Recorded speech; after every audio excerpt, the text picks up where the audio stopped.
أجتاز السماء جلالا فأزيد أسراب الغيوم جمالا وألون الدنيا بأجمل بسمة وأكون للخير العميم مثالا.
அவர்களிடம் 10 ஆண்டுகள் பணிபுரிந்தேன்.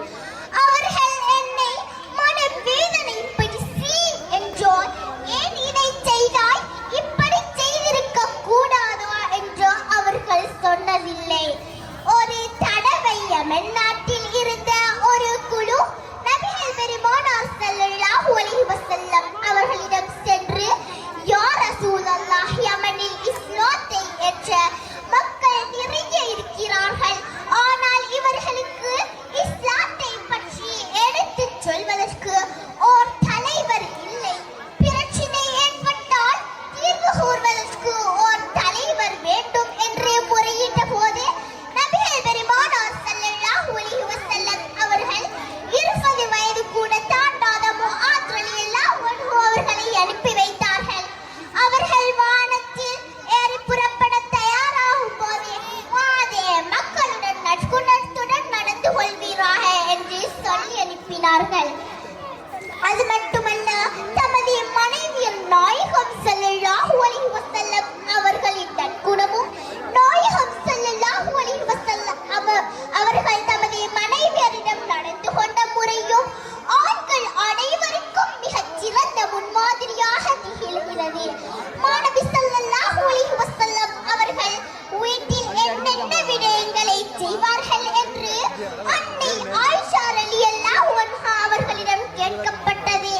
அதற்கு கிழிந்த ஆடையை தேய்ப்பார்கள், பழுதுபட்ட தமது செருப்பை சரி செய்வார்கள் மற்றும் ஏனைய வீட்டு வேலைகளையும் செய்வார்கள் என்று விடையளித்தார்.